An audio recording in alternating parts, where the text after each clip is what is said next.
और मांगो पुत्र, जो मांगोगे वही मिलेगा। पिताश्री, मेरे तीनों अग्रज भाइयों का भाव आपकी अवज्ञा करना उतना नहीं था जितना पुत्र होकर मां की हत्या करने का साहस जुटा पाना था। इन्हें पुनः जीवित कर दें पिताश्री। तो ये साहस तुमने कैसे किया? पिताश्री, आपकी आज्ञा से पूर्व मेरे मन में इन सब की मुक्ति का भाव उठा था। मुक्ति का? हाँ पिताश्री, मैं जानता था मेरी माता ने अक्षम्य अपराध किया है और मेरे तीनों भाइयों ने आपकी आज्ञा का पालन न करके अपना भावी जीवन पापमय कर दिया है। मृत्यु के अतिरिक्त संसार का कोई भी प्रायश्चित इन्हें मुक्ति प्रदान नहीं कर सकता। राम। हाँ पिताश्री, अपराध तथा पाप भावनाओं को लेकर ये अपना भावी जीवन कष्टपूर्ण बना लेते, किंतु अब आपकी तप शक्ति से जब इन्हें नव जीवन प्रदान होगा तब उसमें इनके पापों का कहीं भी स्थान नहीं होगा। मुझे तुम पर गर्व है राम। मेरी इच्छा है कि तुम अपने लिए भी कुछ मांगो। पिताश्री, यदि आप प्रसन्न हैं तो मुझे ऐसा वरदान दें जिससे मैं युद्ध भूमि में अजय योद्धा के रूप में प्रसिद्ध हो जाऊं। मेरा सामना करने वाला कोई न हो। इसके साथ ही मैं तुम्हें दीर्घायु का वरदान भी देता हूं। हे भोलेनाथ, यदि आपके प्रति मेरी भक्ति सच्ची है और यदि आप सचमुच मुझ पर कृपालु हैं, तो मुझे अपने पुत्र की इच्छा पूर्ण करने की शक्ति प्रदान करें। ओम नमः शिवाय।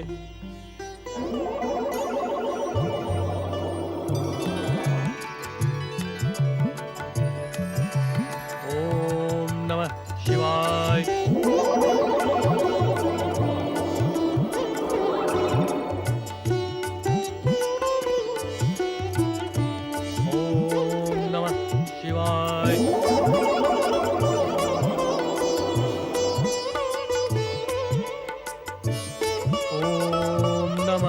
शिवाय।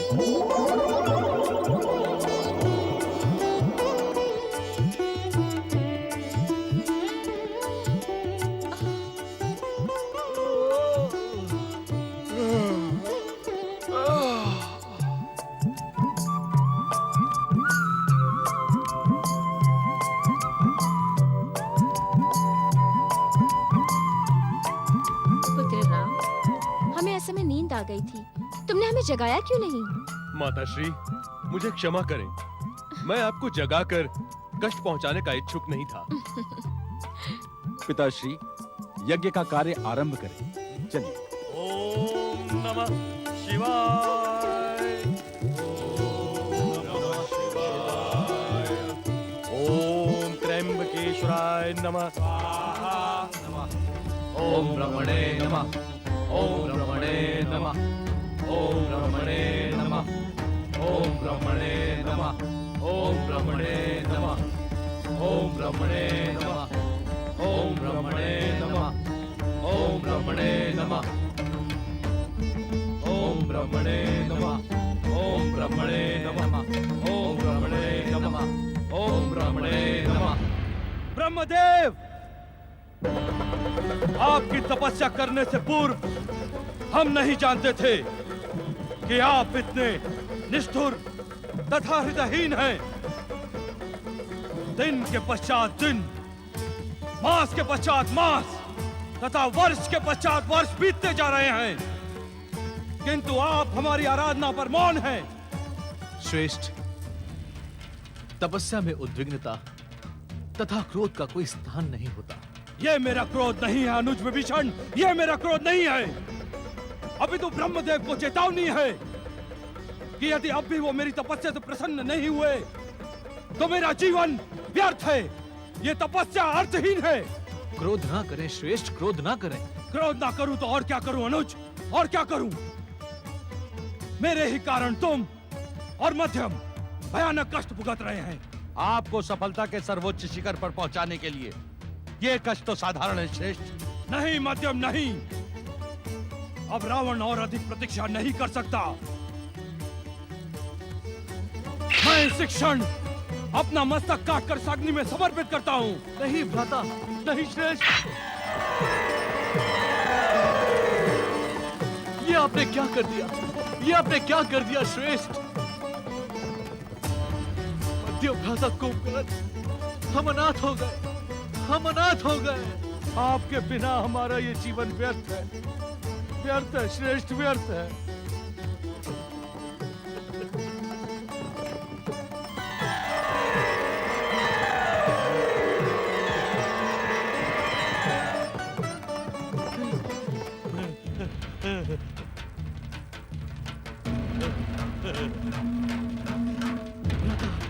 नहीं श्रेष्ठ, नहीं।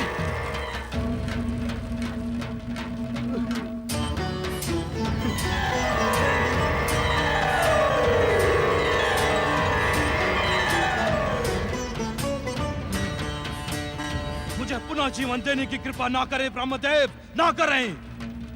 ऐसे व्यर्थ जीवन की इच्छा नहीं है मुझे।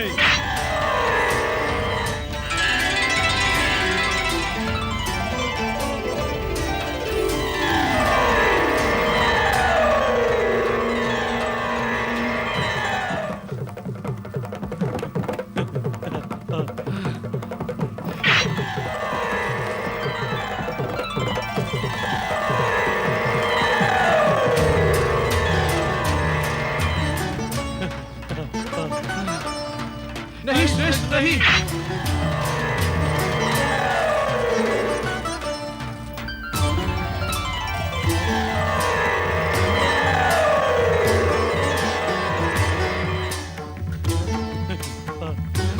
क्या नियंता स्वयं रावण से परिहास कर रहा है? ब्रह्मदेव, आप ना तो मुझे जीने देने के इच्छुक हैं और ना मरने देने के। आपकी इच्छा क्या है मैं नहीं जानता।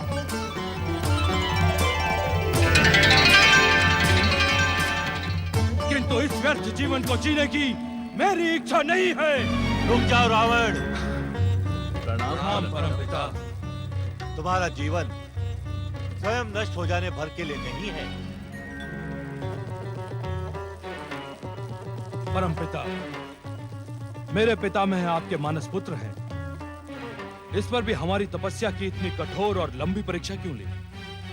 वह श्रवण पोलत से रावण, तपस्या जितनी लंबी तथा कठोर होगी, वरदान भी उतना भव्य मिलेगा। हम तुम तीनों को इच्छित वरदान देंगे। मांगो। हमारे श्रेष्ठ भ्राता रावण को अतुल्य शक्ति, विश्व विजय तथा इच्छानुसार रूप परिवर्तन का वरदान दे परमपिता।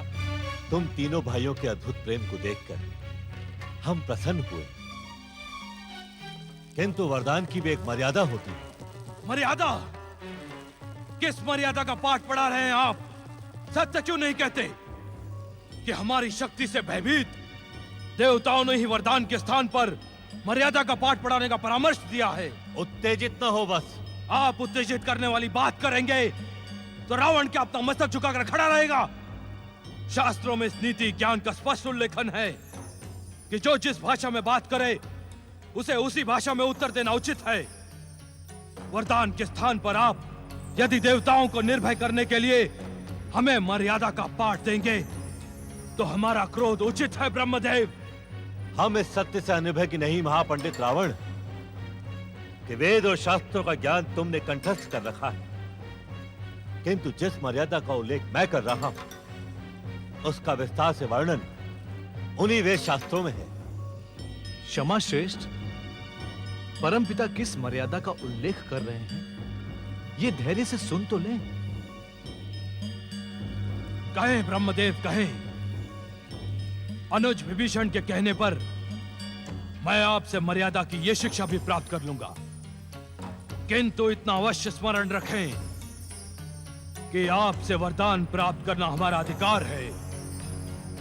यदि भीरू देवताओं के कुचक्र में फंसकर आपने हमारे इच्छित वरदान के साथ खिलवाड़ किया तो इसका परिणाम आपकी सृष्टि के हित में नहीं होगा। मैं अपनी तपाग्नि प्रज्वलित कर स्वयं को और आपकी सृष्टि को भस्म कर दूंगा। रावण!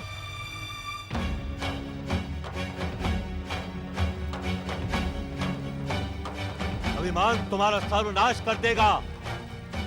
तुम अभी इतने शक्तिशाली नहीं हो कि देवलोक में बैठे देवता तुमसे भयभीत हो। भीरू देवताओं को भयभीत होने में अब अधिक समय शेष नहीं है परमपिता। स्वर्ग का सुख भोग रहे भीरू देवताओं, रावण की चेतावनी का स्मरण रखना। अब तुम्हारे सुख भोग और ऐश्वर्य के दिन समाप्त हुए। श्रेष्ठ, पहले हम इससे वरदान तो ले लें। वरदान इसे देना होगा, यह विधि का विधान है, उससे ब्रह्मा मुंह नहीं मोड़ सकता। तुम चिंता ना करो मध्यम, चिंता ना करो। हमने कठोर तपस्या द्वारा आपको प्रसन्न किया है परमपिता। निसंदेह हम तुम पर प्रसन्न हैं और इसी कारण हम यहाँ उपस्थित भी हुए हैं। किंतु वरदान प्राप्त करने वाले तपस्वी का आचरण भी उसकी तपस्या के फल में सम्मिलित होता है। कहीं ऐसा न हो कि तुम्हारे आचरण से रुष्ट होकर हम तुम्हें वरदान दिए बिना ही वापस लौट जाएं। रुष्ट ना हो परमपिता, रुष्ट ना हो। कठोर तपस्या से आपको प्रसन्न करने वाले हमारे श्रेष्ठ भ्राता रावण भला आपको रुष्ट करने का दुस्साहस कर भी कैसे सकते हैं? कहे परमपिता कि आप किस मर्यादा का उल्लेख कर रहे थे? तुम्हारा धैर्य देखकर हम प्रसन्न हुए विभीषण। वेद और नीति शास्त्र के महापंडित रावण, आज इस सत्य से परिचित हो जाओ कि एक तपस्वी को अपना इच्छित वरदान स्वयं मांगना पड़ता है। तुम्हारा वरदान कुंभकर्ण और विभीषण मांगे, यह अनुचित है। किसी भी बात को अंत तक सुने बिना ही उत्तेजित होकर मन गणत अनुमान लगाना अनुचित है रावण। और ये नीति ज्ञान भी तो उन्हीं शास्त्रों में लिखा है जिसके कि तुम महापंडित हो। हमें क्षमा कर दीजिए परमपिता, हमें अपनी भूल का आभास हो गया है। बस अब शीघ्र ही हमें हमारा वरदान प्रदान करें। अवश्य। सुना देवराज, आपने सुना? परम पिता इन दुष्ट राक्षसों को उनके इच्छित वरदान प्रदान करने की स्वीकृति दे रहे हैं। हमें रावण और विभीषण का उतना अधिक भय नहीं है जितना इस भयानक शक्ति संपन्न कुंभकर्ण का है। हाँ देवराज, बिना वरदान प्राप्त किए ही सहस्त्रों हाथियों का बल अपनी भुजाओं में धारण करने वाला कुंभकर्ण अकेले ही समुद्र मंथन में सक्षम है। यदि इसे वरदान प्राप्त हो गया तो ये अकेले ही अपनी भयानक राक्षसी और वरदानी शक्ति से पूरे संसार को मथ डालेगा।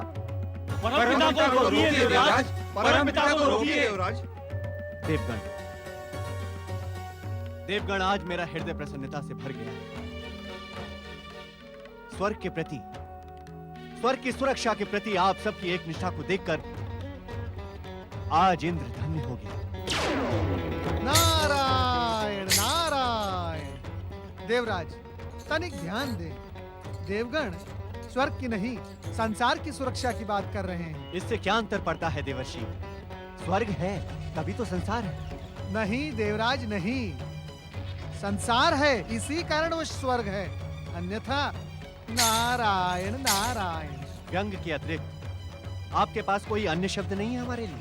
यदि आप अपने स्वार्थ पर अंकुश लगाएं, उचित बात करें, तो आपकी प्रशंसा के शब्दों का भंडार है मेरे पास। नारायण नारायण। परंतु देवगण, आप भयभीत ना हो। उचित अवसर पर स्वयं हम कुंभकर्ण को इच्छित वरदान ना देने का परमपिता ब्रह्मा जी से निवेदन करेंगे। देवगण, आज मेरा हृदय प्रसन्नता से भर गया है। स्वर्ग के प्रति, स्वर्ग की सुरक्षा के प्रति आप सबकी एक निष्ठा को देखकर आज इंद्र धन्य हो गया। नारायण नारायण। देवराज, तनिक ध्यान दे। देवगण स्वर्ग की नहीं, संसार की सुरक्षा की बात कर रहे हैं। इससे क्या अंतर पड़ता है देवर्षि? स्वर्ग है तभी तो संसार है। नहीं देवराज नहीं, संसार है, इसी कारण वो स्वर्ग है, अन्यथा नारायण नारायण। व्यंग के अतिरिक्त आपके पास कोई अन्य शब्द नहीं है हमारे लिए? यदि आप अपने स्वार्थ पर अंकुश लगाएं, उचित बात करें, तो आपकी प्रशंसा के शब्दों का भंडार है मेरे पास। नारायण नारायण। परंतु देवगण, आप भयभीत ना हो। उचित अवसर पर स्वयं हम कुंभकर्ण को इच्छित वरदान ना देने का परमपिता ब्रह्मा जी से निवेदन करेंगे। विश्रवा के पुत्रों, ध्यान से सुनो। वैसे परंपरा तो यही है कि सर्वप्रथम श्रेष्ठ को वरदान दिया जाए, किंतु आज मैं उसका पालन नहीं करूंगा। ऐसा क्यों परमपिता? इस कारण कुंभकर्ण के ब्राह्मण कुल में जन्म लेकर भी तुम्हारे और रावण के भीतर अपनी माता कैकसी का रक्त उबलता रहता है। हम तुम दोनों के राक्षसत्व से अपरिचित नहीं हैं, किंतु तुम दोनों के अनुज विभीषण का मन सदा भक्ति और धर्म में लगा रहता है। तो क्या सर्वप्रथम आप विभीषण को वरदान प्रदान करेंगे? हाँ विभीषण, तुम अपना इच्छित वरदान हमसे मांग लो। किसी के मन की बात आपसे छिपी नहीं है परमपिता। आप मुझे मेरे योग्य वरदान प्रदान करें। ये सुनकर हम और भी प्रसन्न हुए विभीषण। सुनो विभीषण, आज के पश्चात भयानक से भयानक विपत्ति आने पर भी तुम अधर्म के मार्ग पर नहीं जाओगे। बिना शिक्षा प्राप्त किए ही संसार का समस्त ज्ञान तुम्हें प्राप्त हो जाएगा। संन्यास न धारण करने पर भी संसार तुम्हें धर्मात्मा और ऋषि कहकर पुकारेगा। तुम्हारे आचरण और धर्म निष्ठा के कारण ही श्री भगवान तुम्हें अपना मित्र बनाएंगे।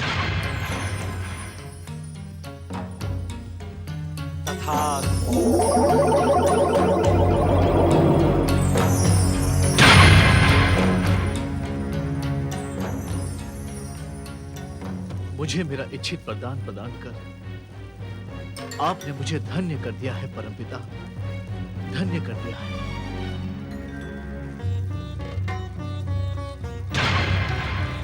महापंडित रावण, कहो तुम्हारी क्या इच्छा है? तुम भी हमसे अपना इच्छित वरदान मांगो। परमपिता, मेरे प्रिय अनुज कुंभकर्ण और विभीषण ने जो मेरे निमित्त मांगा है वो मुझे मिले, और वो सब भी जिसके मैं योग्य हूं। रावण, तुमने 10 बार अपना मस्तक काटकर हमें समर्पित किया है। इस कारण तुम्हें तुम्हारे इच्छित वरदानों के साथ ही हम तुम्हें दशानन होने का वरदान भी प्रदान करते हैं। कथा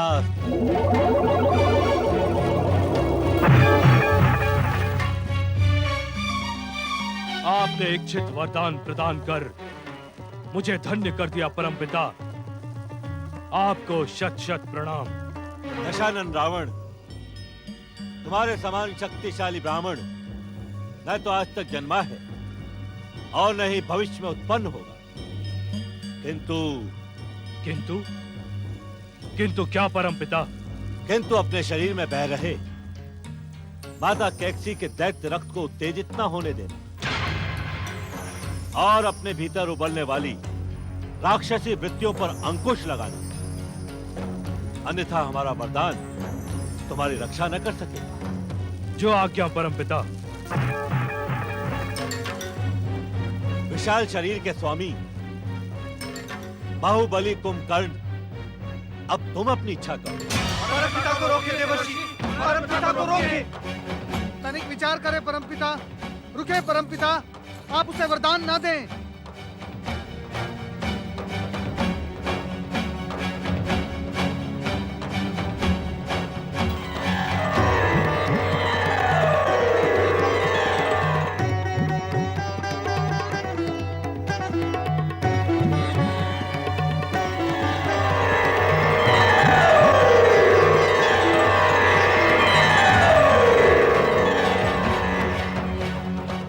क्या बात है नारद, तुमने एक तपस्वी को वरदान देते समय बाधा क्यों उत्पन्न की? ये बाधा नहीं परमपिता, लोक कल्याण और संसार की रक्षा करना नारद का परम कर्तव्य है।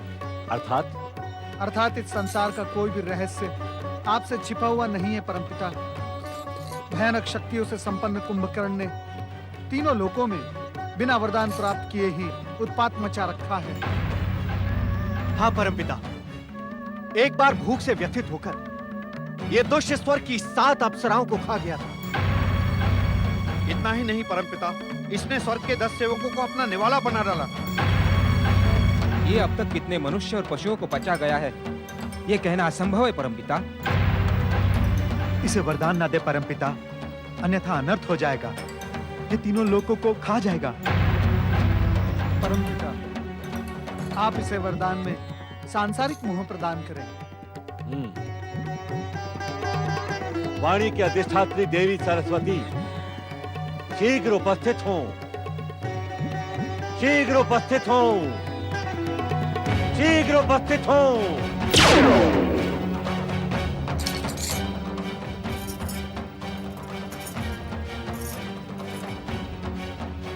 कहे स्वामी, मुझे क्यों स्मरण किया? वाणी की अधिष्ठात्री देवी सरस्वती, मैं इस समय अपने कर्तव्य के धर्म संकट में फंस गया हूं।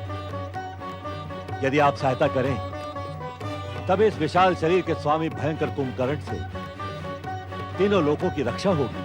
सहायता नहीं स्वामी, आप आज्ञा करें। आपकी आज्ञा का पालन करना तो मेरा धर्म है। देवी सरस्वती, आप उस भयंकर राक्षस कुंभकर्ण की वाणी पर अंकुश लगाकर देवताओं और देवर्षि नारद के मनोकूल शब्दों का उच्चारण कराएं। जो आज्ञा स्वामी।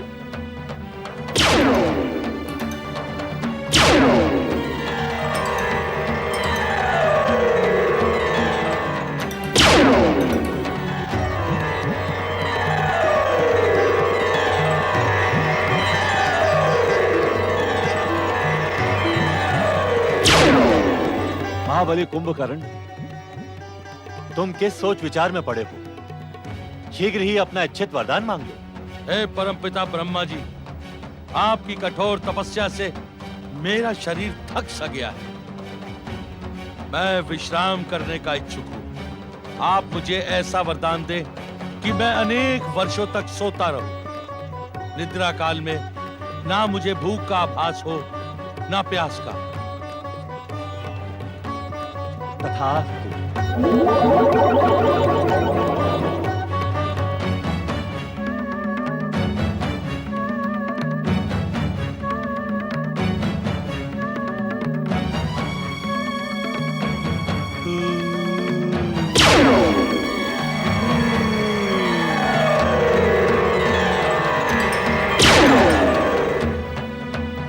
विश्रवा के धर्मज्ञ और पराक्रमी पुत्रों, सुनो। जब तक तुम तीनों के मध्य स्नेह, प्रेम तथा मित्रता रहेगी, तब तक संसार की कोई भी शक्ति तुम्हें परास्त नहीं कर सकेगी। तुम सबका कल्याण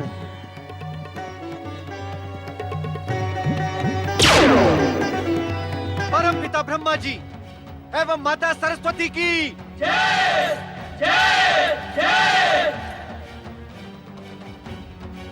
कुंभकर्ण, अरे तेरी मति मारी गई है क्या? मूर्ख, तूने कैसा मूर्खता का वरदान मांग लिया? इतने विशाल शरीर के स्वामी होने के पश्चात भी तेरी बुद्धि लघु है। इस समय आप मुझसे वार्तालाप ना ही करें श्रेष्ठ, मुझे घोर निद्रा आ रही है। मध्यम भैया। ओम नमः शिवाय, ओम नमः शिवाय। ओम नमो भगवते रुद्राय, ओम नमो भगवते रुद्राय, ओम नमः शिवाय। त्रिलोकीनाथ भगवान शिव शंकर की भोलेनाथ, आपने मुझ जैसे शूद्र प्राणी की प्रार्थना पर मेरे पौत्र रावण, कुंभकर्ण तथा विभीषण को वरदान के लिए ब्रह्मदेव को प्रेरित किया। इसके लिए आपको शत शत धन्यवाद। आपके प्रति कृतज्ञता व्यक्त करने के लिए ही मैं कैलाश पर उपस्थित हुआ हूँ प्रभु। ब्रह्म ऋषि पुलत्स्य, ब्रह्मदेव ने आपके पौत्रों की कठिन परीक्षा लेकर ही उन्हें वरदान प्रदान किया है, किंतु अब उनकी पहले से भी अधिक कठिन परीक्षा प्रारंभ हुई। मैं कुछ समझा नहीं बोलेना। ब्रह्म ऋषि पुलत्स्य, रावण, कुंभकर्ण तथा विभीषण ने जिन दायित्वों को प्राप्त कर लिया है, उनका निर्वाह करना अत्यंत कठिन है। स्वयं ब्रह्मदेव ने रावण को सावधान किया था कि वो अपनी दैत्य वृत्तियों को नियंत्रण में रखे, अन्यथा उसका जीवन संकट में पड़ जाएगा। विश्वास रखे भोलेनाथ, मैं समय समय पर रावण को सत्कर्म, सदाचार तथा संयम पर चलने की प्रेरणा प्रदान करने के साथ ही आपके आदेश का स्मरण भी करवाता रहूंगा। अब मुझे आज्ञा दे भोलेनाथ। प्रणाम। नारायण नारायण। हम जानते हैं नारद कि तुम्हारी जिज्ञासा ने आकार लेना प्रारंभ कर दिया है। सत्य है भोलेनाथ, रावण के विषय में सुनकर मेरी जिज्ञासा ने उसका भविष्य जानने के लिए उत्सुक होना प्रारंभ कर दिया है। रावण का भविष्य अत्यंत उज्जवल है नारद। वो पृथ्वी के समस्त 7 द्वीपों तथा ब्रह्मांड के अनेक ग्रहों को विजय कर सभी का अधिपति बनेगा, किंतु उसका मिथ्याभिमान, कुनीति का मार्ग तथा उसकी कुचेष्टा उसके विनाश का कारण बनेगी। भोलेनाथ, मैंने सदा देखा है कि प्रत्येक महाशक्ति संपन्न व्यक्ति को अहंकार का रोग लग जाता है। ऐसा क्यों प्रभु? जीवन में अहंकार भी एक परीक्षा है नारद। अर्थात जो व्यक्ति अपनी भक्ति, तपस्या तथा आराधना से महाशक्ति की कृपा प्राप्त कर लेता है, तो स्वयं विधाता अहंकार बनकर उसकी परीक्षा लेता है। नारायण नारायण। अर्थात आप स्वयं अहंकार को प्रेरित करते हैं। हाँ नारद, अहंकार हमारा ही अनुचर तथा दास है। हम ही अहंकार को अपने भक्तों की परीक्षा लेने के लिए प्रेरित करते हैं। ये आप क्या कह रहे हैं भोलेनाथ? हाँ नारद, जिस व्यक्ति को अहंकार का रोग लग जाता है, उसका संहार करने में हमें परम आनंद की प्राप्ति होती है। नारायण नारायण। तो क्या पुलत्स्य ऋषि के पौत्र रावण का भी? रावण के भविष्य में ग्रहण लगने में अभी समय शेष है नारद। उसके लिए अभी से अपनी नारदीय लीला प्रारंभ न करो।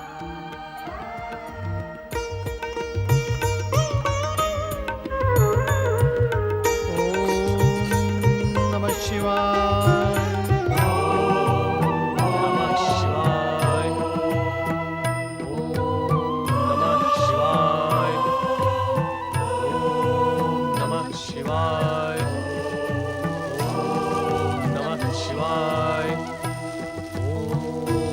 शिवाय, ओम नमः शिवाय, ओम नमः शिवाय, ओम नमः शिवाय, ओम नमः शिवाय,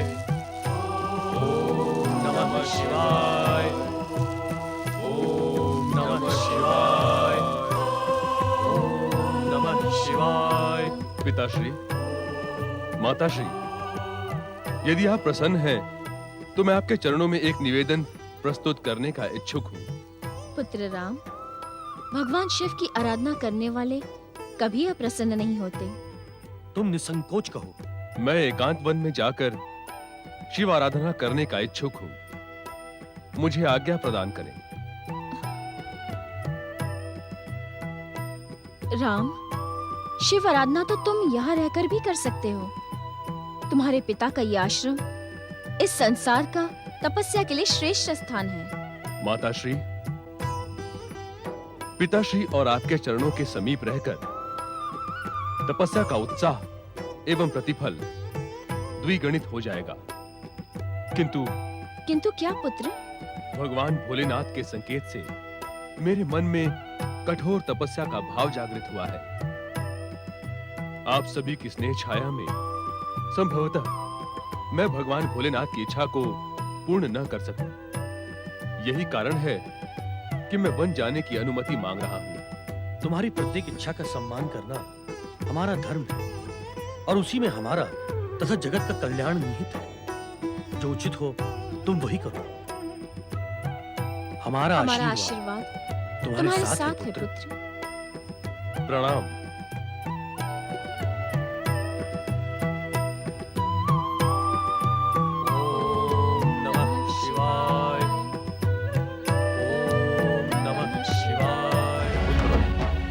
हम तुम्हारी तपस्या पर अति प्रसन्न हैं। सहस्त्रों वर्षों से हमारे कुल ने भक्ति तथा तपस्या कर अपने को गौरवान्वित किया है और तुम तीनों ने भी उसी दिशा में सफलता प्राप्त कर अपने मातृकुल तथा पितृकुल को अविस्मरणीय बना दिया है। पुत्र दशानंद रावण, तुम्हें ब्रह्मा जी ने भक्ति के स्थान पर शक्ति का वरदान दिया है। भविष्य में तुम्हारी क्या योजना है? निसंदेह माता, मुझे शक्ति का ही वरदान प्राप्त हुआ है। अब आपका पुत्र इस संसार का सबसे शक्तिशाली पुरुष है। अब दशानंद रावण अपनी महान शक्ति से इस संसार का एक छत्र सम्राट बनेगा तथा पृथ्वीलोक वासियों को अपने चरणों में झुकाएगा। नहीं पुत्र नहीं, ये तुम क्या कह रहे हो? तुमने ब्राह्मण कुल में जन्म लिया है। ब्राह्मणों का कार्य तो जन कल्याण का है, समाज को अपने चरणों में झुकाने अथवा सम्राट बनने का नहीं। पुत्र रावण, तुम्हारा जन्म ब्राह्मण बनकर जगत कल्याण में अपना शरीर सुखाने के लिए नहीं हुआ है। अभी तो तुम्हारी शिराओं में मेरा दैत्य रक्त बह रहा है। दशानंद बनकर तुम सर्वश्रेष्ठ राक्षस बन गए। अब अपनी महान शक्ति का प्रयोग मानवों और देवताओं से श्रेष्ठ बनने के लिए करो। मेरा मार्गदर्शन करें माता, वही होगा जो आप चाहेंगी। तो सुनो, अपने सौतेले भाई वैश्रवण कुबेर से उसकी जगत विख्यात स्वर्ण नगरी लंका छीन लो और उस पर अपना राक्षसी ध्वज फहराओ। सभी कोई सुनो, वरदानी दशानंद रावण अपनी वरदानी शक्ति से सर्वप्रथम एक विशाल राक्षसी सेना एकत्रित कर स्वर्णद्वीप लंका पर अपना अधिकार करेगा और वहीं से विश्व विजय का प्रारंभ होगा। नहीं रावण नहीं, ऐसा घोर पाप न करना। कुबेर तुम्हारा भाई है। भाई? यह कहां का न्याय है पिताश्री कि एक भाई सोने की लंका का राजा बनकर रहे और दूसरा भाई इस तरह? रावण, अब आपका कुछ भी कहना व्यर्थ है पिताश्री, क्योंकि मैंने घोषणा कर दी है, अब लंका ही हमारी राजधानी होगी। रावण पुत्र, तुमने कठिन तपस्या से महान कीर्ति अर्जित की है और महान व्यक्तियों को सदा मोह मद माया लोभ काम क्रोध और अभिमान से बचना चाहिए। तुम अपनी शक्ति के अभिमान में अपने भाई पर आक्रमण कर ऐसा घृणित कार्य न करना। यही तुम्हारे पितामह का आदेश और इच्छा है। आपने ये बताने में अधिक विलंब कर दिया पिताश्री, क्योंकि रावण निर्णय ले चुका है। अपने निर्णय को स्थगित करो रावण। संसार के स्वामी कैलाशपति भगवान शिव की यही इच्छा है। संसार के स्वामी भगवान शिव? मुझे ये महाशक्ति का वरदान आपके शिव ने नहीं दिया पिताश्री। यही कारण है कि उन्हें मुझे आदेश देने का कोई अधिकार नहीं। रावण, चलो अनुजों, हम अपना विश्व विजय अभियान प्रारंभ करें। किंतु श्रेष्ठ, क्या ये अभियान पिताश्री तथा पितामह का अनादर करके प्रारंभ होगा? अनुज विभीषण, यह अभियान तो मेरी घोषणा से ही प्रारंभ हो गया है। इनके आदर निरादर की मुझे तनिक भी चिंता नहीं।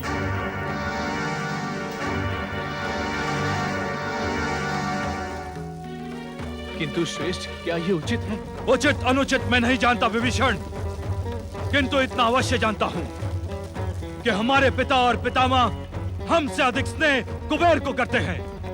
उसकी हितों की चिंता इन्हें सदैव रहती है। चलो अनुज विभीषण, क्या तुम अपने ज्येष्ठ भ्राता के महान अभियान में सम्मिलित नहीं हो गए? मुझे क्षमा करें श्रेष्ठ, युद्ध मुझे तनिक भी प्रिय नहीं है। मैं यहीं से आपकी विश्व विजय के लिए प्रार्थना करूंगा। विभीषण, एक बात का स्मरण रखना, विजय प्रार्थना से नहीं, शक्ति से प्राप्त होती है, शक्ति से। जिस शक्ति से तुम विजय प्राप्त करने जा रहे हो रावण, वो शक्ति भी तुम्हें प्रार्थना से ही प्राप्त हुई। ऋषिवर, इस वरदान से पहले भी मेरा रावण सर्वशक्तिमान था। कुंभकर्ण, तुम्हारी क्या इच्छा है मध्यम? युद्ध की तो तीव्र इच्छा है ज्येष्ठ भ्राताश्री, और सुना है कुबेर की नगरी के यक्षों का मांस भी स्वादिष्ट होता है। किंतु नींद से मेरा चित्त बोझिल हो रहा है। कुंभकर्ण, तुमने ब्रह्मा से ऐसा मूर्खतापूर्ण वरदान मांगकर अपना सर्वनाश कर लिया है। अब क्या रावण अकेला ही विश्व विजय अभियान पर निकलेगा? जयेश की शक्ति के सम्मुख ऐसे 10 विश्व भी आकर खड़े हो जाएं, तो भी विजय जयेश की ही होगी। और हाँ ज्येष्ठ भ्राताश्री, यदि अभियान में कोई कठिनता आए तो अवश्य मुझे जगा देना। मध्यम भैया, आप चिंता न करें माता, विजय आपके पुत्र दशानंद रावण की होगी। विश्व विजयी भव।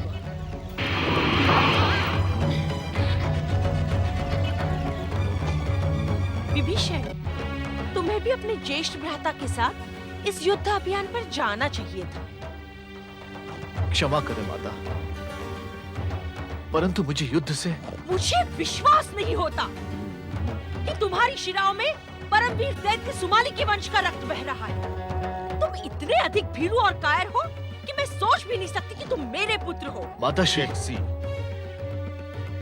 रावण को जिस मार्ग पर चलने की तुम शिक्षा दे रही हो, वही मार्ग उसके अंत का कारण बनेगा। हाँ हाँ, आप तो रावण के सर्वनाश के ही इच्छुक हैं, क्योंकि वो मेरा पुत्र है। कुबेर के विषय में आप ऐसे शब्द कभी नहीं कहेंगे। कैक्सी, अब तक तो ये सत्य केवल मैं ही जानती थी कि आप कुबेर और रावण में भेद करते हैं, किंतु अब तो रावण भी जान गया है। धर्म की ऊंची ऊंची बातें करने वाले ऋषिवर, तनिक सोचिए कि भविष्य आपको क्या कहेगा। कैक्सी, रावण के वरदान के अभिमान से तुम बहुत कटु हो गई हो। सत्य सदा कड़वा ही होता है ऋषिवर।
तुम्हारे मन में रोष और आशंकाएं जन्म ले रही हैं। अन्याय तथा अत्याचार को शांति से सह लेना क्या उचित है भोलेनाथ?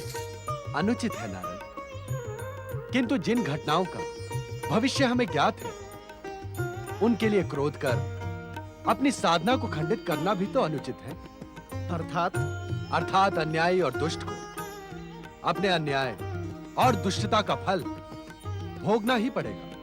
नारायण नारायण। संभवतः कार्तवीर्य के पाप का घड़ा भरने की प्रतीक्षा आप त्रिदेव भी कर रहे हैं भोलेनाथ, और इसी कारणवश जमदग्नि राम ने उसे दंडित भी नहीं किया। कार्तवीर्य का अहंकार शीघ्र ही उसके पतन का कारण बनेगा। नारायण नारायण। भोलेनाथ, माता पार्वती कहीं दिखाई नहीं दे रही हैं। श्री गणेश के निवेदन पर माता पार्वती भगवान भोलेनाथ से आज्ञा लेकर गणेश लोक में निवास कर रही हैं देवर्षि। अरे नंदी महाराज, दुखी क्यों हो रहे हो? श्री गणेश तो माता पार्वती के प्रिय पुत्र हैं, और फिर श्री गणेश और देवी बुद्धि और सिद्धि को माता पार्वती की सेवा करने का अधिकार हम सब से अधिक है। आप ठीक कह रहे हैं देवर्षि। किंतु देवऋषि, कई माता के साथ भोलेनाथ तो नहीं नहीं भृंगी, निश्चिंत रहो शिवगणों, निश्चिंत रहो। भगवान भोलेनाथ कैलाश और अपने भक्तों को अधिक समय तक छोड़ नहीं सकते। क्यों देवऋषि? नारायण नारायण। क्योंकि भगवान भोलेनाथ को अपने भक्तों के समीप रहने में प्रसन्नता मिलती है, और इसी कारणवश हम उन्हें भक्त वत्सल कहते हैं।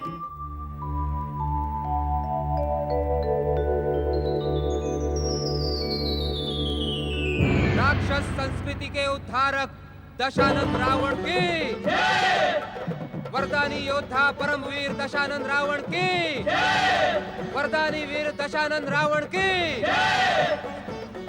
कुबेर, लंका हम राक्षसों की पवित्र भूमि है, इसका तुम अविलंब त्याग कर दो।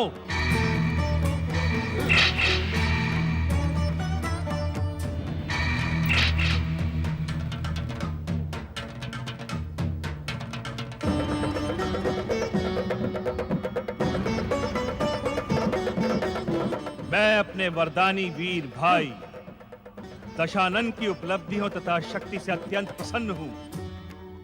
रावण, तुमने हमारे कुल का नाम गौरवान्वित किया है। कुबेर, मैं यहाँ पर अपनी प्रशंसा सुनने नहीं, अभी तो इस स्वर्ण नगरी पर अपना अधिकार करने आया हूँ।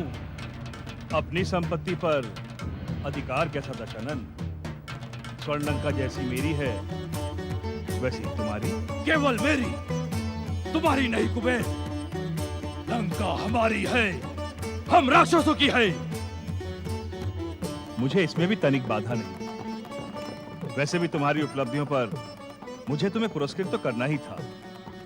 स्वर्ण लंका तो तुम्हारी महान सफलता के समक्ष एक तुच्छ पुरस्कार है, किंतु तुम उसे स्वीकार कर मुझे अनुग्रहित करो। भाई भाई के मध्य संघर्ष अनुचित ही नहीं, निंदनीय भी है। फिर तुम तो मेरे अनुज हो, मेरे छोटे भाई। तुम्हें लंका का राज्य प्रदान कर मुझे हार्दिक प्रसन्नता हो। तुम मुझे दान नहीं दे रहे हो कुबेर। लंका मैं अपने बाहुबल से प्राप्त करूंगा, तुम्हारी प्रसन्नता तो दया से नहीं। दशानन, यदि तुम मेरी पराजय से प्रसन्न हो सकते हो, तो तुम्हारी प्रसन्नता के लिए मैं पराजय स्वीकार करता हूं। परंतु लंका की इस पवित्र भूमि पर व्यर्थ रक्तपात मत करो। दशानन रावण, तुम लंका का राज सिंहासन सुशोभित करो, मैं अपना राज्य कहीं और बसा लूंगा। तुम्हारे भविष्य की सुखद कामना करते हुए मैं तुम्हें आशीर्वाद प्रदान करता हूं।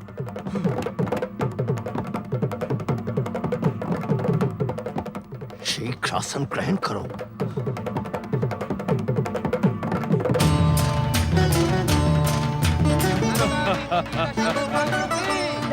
लंकाधिपति दशानन रावण की, लंकाधिपति दशानन रावण की, लंकाधिपति दशानन रावण की, लंकाधिपति दशानन रावण की। नारायण नारायण। क्या स्वर्णपुरी लंका को त्याग कर जा रहे हो कुबेर? प्रणाम देवर्षि नारद। कई लंबे समय से आपसे भेंट नहीं हुई। यह सत्य है कि मैं लंका का त्याग करके आ रहा हूं। क्या भविष्य तुम्हें भीरू कहकर नहीं पुकारेगा? भीरू कहे तो मैं सह लूंगा देवर्षि, किंतु भाई का शत्रु कहेंगे तो मैं पिता और पितामह को क्या मुंह दिखाऊंगा? नारायण नारायण। आप तो सत्य और न्याय के मार्ग पर चलने वालों के शुभचिंतक हैं देवर्षि। मैंने स्वयं सहर्ष स्वर्ण लंका रावण को प्रदान की, क्योंकि मैं व्यर्थ रक्तपात के विरुद्ध हूं। यदि शिव कृपा रही तो मैं पुनः किसी राज्य का अधिपति बन जाऊंगा। कुबेर, तुम्हारे विचारों में सत्य, आचरण में सदाचार और कर्म में जन कल्याण स्पष्ट दिखाई पड़ रहा है। तुम्हारे जैसा व्यक्ति भगवान भोलेनाथ की कृपा से अछूता रह ही नहीं सकता। मेरी शुभकामनाएं तुम्हारे साथ है। इस समय जगत को तुम्हारे जैसे व्यक्ति की अत्यधिक आवश्यकता है। नारायण नारायण।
श्री हरि विष्णु के अवतार राम को ऐसी कठिन तपस्या करने की क्या आवश्यकता? तुम्हारी इच्छा मात्र से तुम्हें सब कुछ प्राप्त हो सकता है।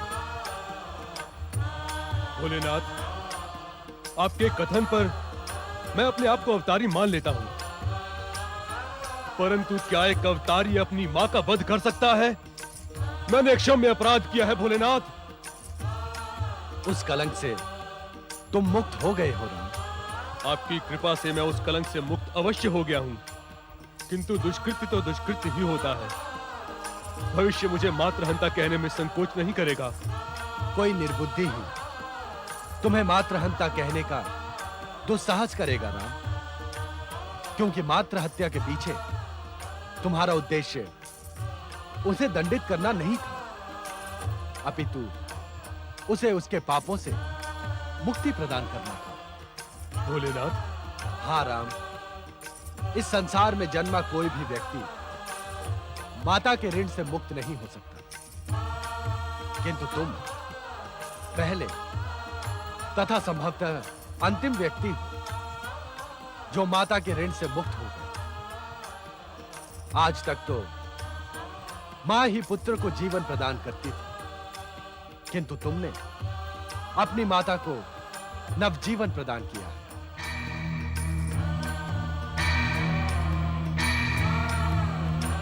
यही कारण है कि तुम्हारे दुख तथा पश्चाताप का कोई कारण नहीं।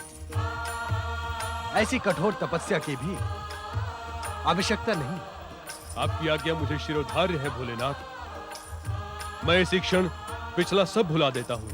हम तुम्हारी मातृ पितृ भक्ति तथा एक निष्ठ आराधना से अत्यंत प्रसन्न हैं।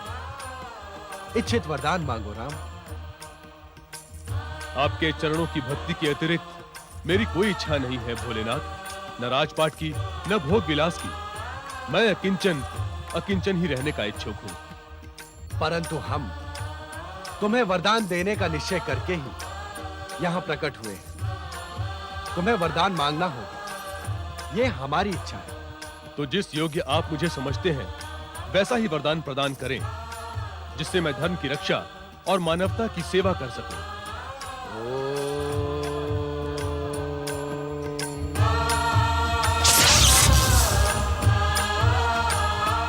राम, ये लो परशु। इस परशु को धारण करने के साथ ही अब तुम राम से परशुराम बन जाओगे।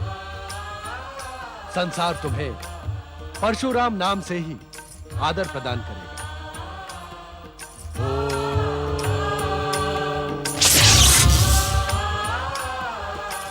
परशुराम स्वयं हमारे द्वारा निर्मित इस पिनाक धनुष का तुम इच्छा अनुसार प्रयोग कर सकते हो। तुम्हारा कल्याण।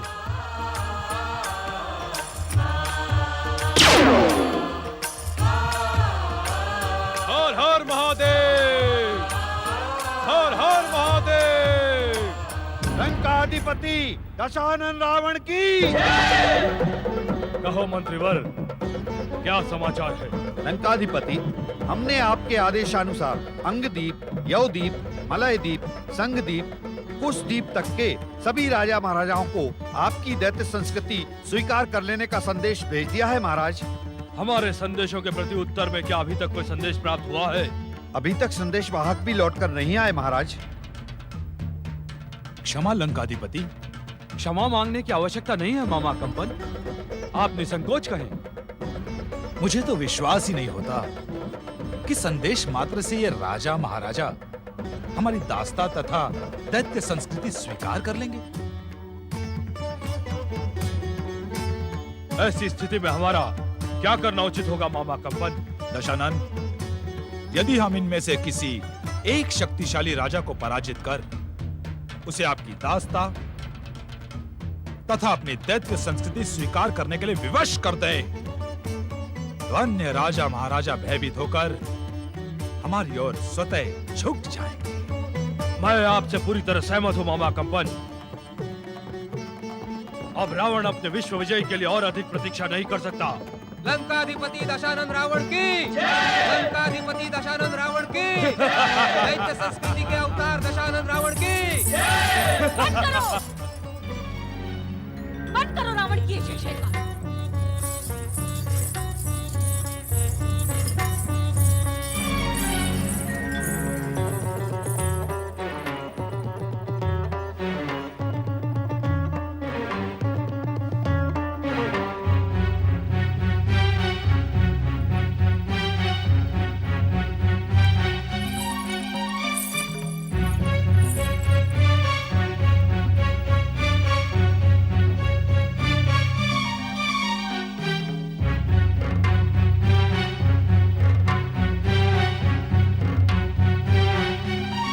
माता,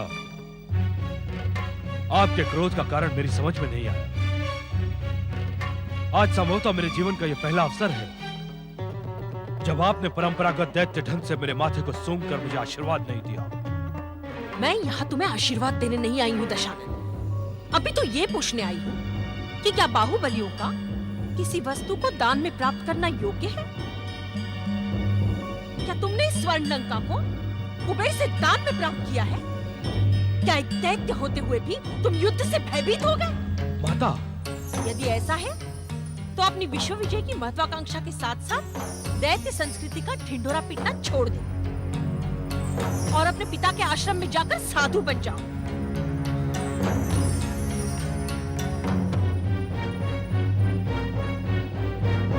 माता, जब कुबेर ने स्वयं ही लंका से अपना अधिकार त्याग दिया तो मैं युद्ध कैसे करता?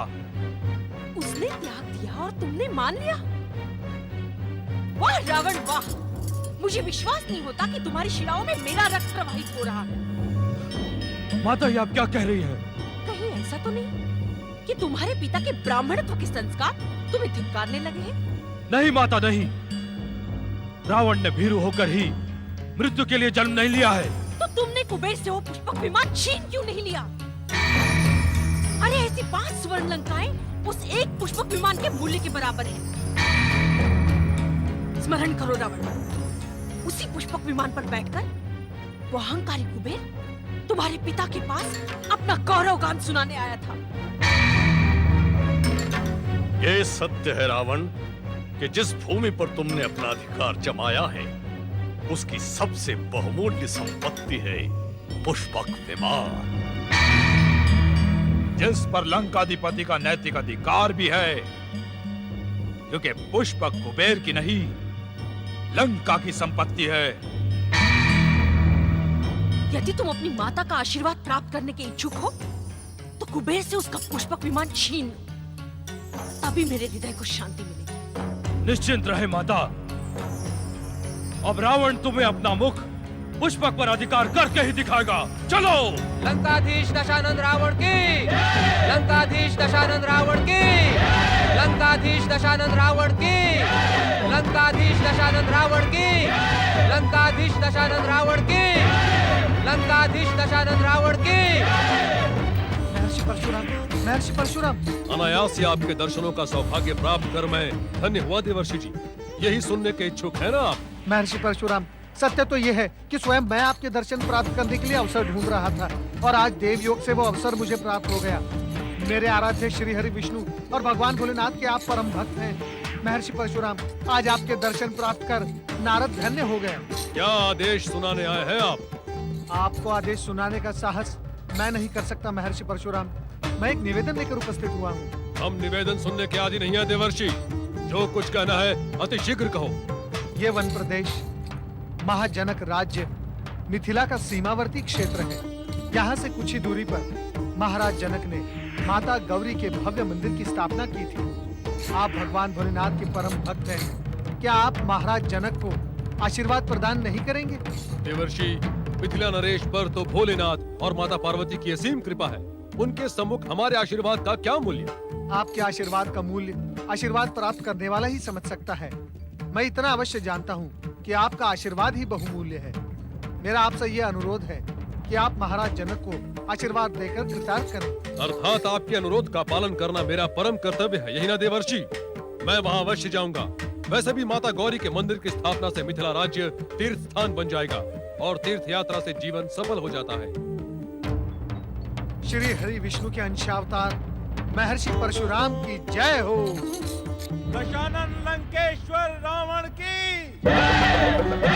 लंकेश्वर रावण की, दशानन लंकेश्वर रावण की, दशानन लंकेश्वर रावण की। अलकापुरी के इस नए क्षेत्र में हमारी पहली प्राथमिकता है हमारी प्रजा को अन्न, जल, किसी भी प्रकार की असुविधा ना हो। माता लक्ष्मी की असीम कृपा से हमें धन का किसी प्रकार का अभाव नहीं है। हमारी प्रजा को भी हर सुविधा उपलब्ध होना आवश्यक है। महाराज, प्रजा की संतुष्टि के समाचार हमें प्रतिदिन प्राप्त हो रहे हैं। राज्य कर्मचारी हर क्षेत्र में जाकर वहां की जन असुविधाओं का समाधान कर रहे हैं। लंकेश्वर महाबली महाराज रावण की, लंकेश्वर महाबली महाराज रावण की, अलकापुरी के अधिपति महाराज धन कुबेर की। महामंत्री मणिभद्र, ये जय जयकार के स्वर कैसे? महाराज, क्षमा प्रार्थी हूँ, किंतु रावण पर की गई आपकी उदारता नए संकट के रूप में सामने आ गई है। अपनी बात स्पष्ट करो मणिभद्र। महाराज, दशानन रावण ने अपनी विशाल असुर सेना के साथ अलकापुरी पर आक्रमण कर दिया है। परम पिता ब्रह्मा से प्राप्त वरदानी शक्ति ने रावण को दंड बना दिया है। वो हमारे उपहार और उपकार का अनुचित अर्थ लगा रहा है। हाँ महाराज, रावण को उसके इस दुस्साहस का उचित दंड देना ही होगा। और कूटनीति की भाषा में कहूं तो राजा का उद्दंडता से उपस्थित हुए किसी भी व्यक्ति पर उपकार करना उचित नहीं। मणिभद्र, मुझे आपसे कूटनीति का पाठ पढ़ने की आवश्यकता नहीं है, क्योंकि मुझे कूटनीति से अधिक भोलेनाथ की भक्ति पर विश्वास है। और एक भक्त का सबसे पहला कर्तव्य होता है कि वो किसी को ठेस न पहुंचाए, समाज की रक्षा के लिए मूल्यवान से मूल्यवान वस्तु का त्याग करे। किंतु रावण का आसुरी तत्व आपके इस त्याग का अनुचित अर्थ लगा रहा है महाराज।